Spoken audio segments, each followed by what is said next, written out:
I want to give a shout out to all the men who are capable of having authentic friendships with women.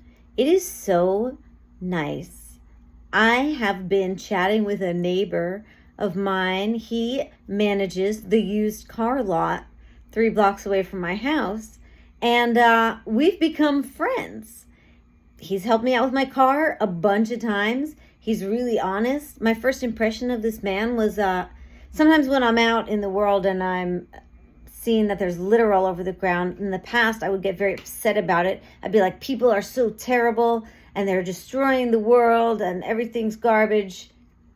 And then one day I realized that like complaining was just doing nothing. It was just making it worse of an experience. So either do something about it, pick it up, or just shut up. That's kind of what I said to myself in my head. It's like, okay, stop torturing me with this like constant negativity. So that was one thing I gave up, and I started picking up litter. You know, if I saw something and I just felt like, that shouldn't be there. It's like, great. So I'll just pick it up and put it in the trash. No problem. So I'm doing this down on like the highway near my house just because I happen to be walking that way. And, you know, it called to me like it does.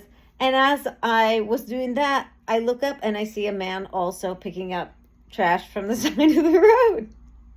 And we like looked at each other, and he told me no, he was doing this because he manages that lot right there. And I said, well, I'm doing it because I want the neighborhood that I live in to look nice. And if nobody else is going to clean this up, I guess I have to. So that was the way we first met. And then the next time I saw him, I distinctly remember him telling me, you know, I was real fed up about something, and I was like, oh, I just had this experience. And he said, you know, what I've learned to do is just give love and expect nothing. He said it's so deadpan. You know, he looks the part of the job described.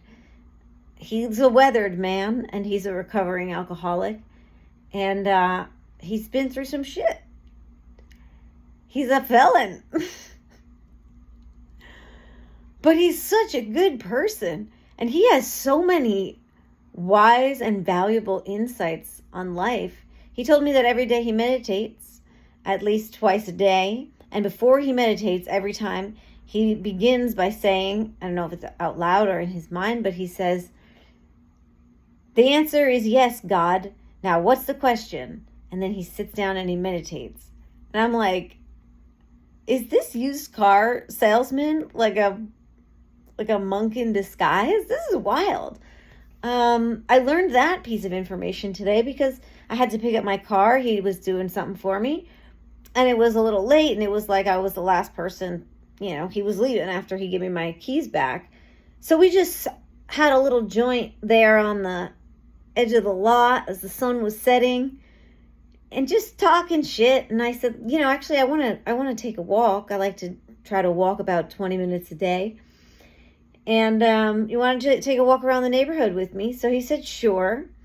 And what I'm discussing now is, you know, this other superpower I realized that I have, which is being super friendly and super welcoming, and how that creates community all around me. Like, I'm very friendly to all of my neighbors, and it's genuine friendliness. I'm like, oh, hey, how are you? What's going on in your life? What's new? The guy who moved in a couple of months ago, I always ask him, how, you know, you settled in?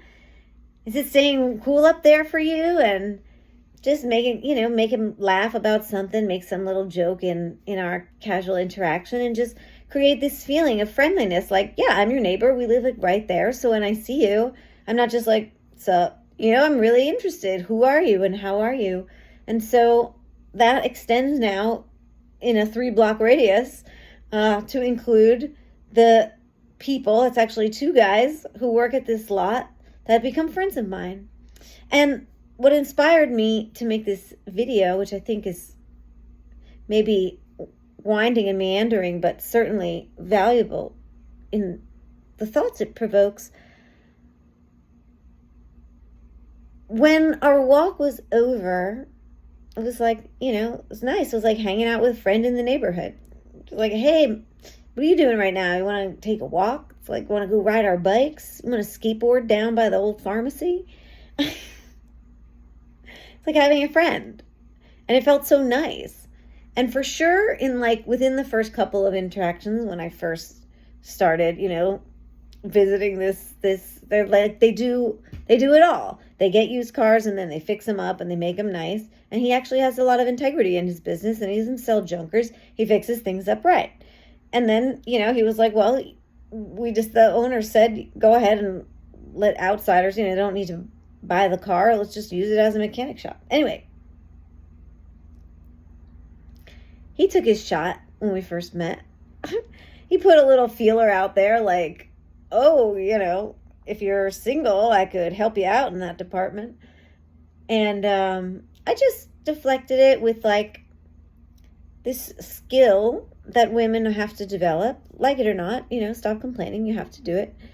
It's a skill to receive a man's interest and then kind of just reflect back in the way that you respond to it. That's not possible between me and you, man. I'm not going to see you in that way. You're not my type. We're not meant for each other. We're not compatible. Get over it. If you're attracted to me, just get over it, because it's pointless. But there's something else here for us. We could have a friendship. We could know each other and be in each other's lives with that piece out. And mature men are like, they get it. One interaction, very, very subtle, very respectful. Like, nope, that's not an option.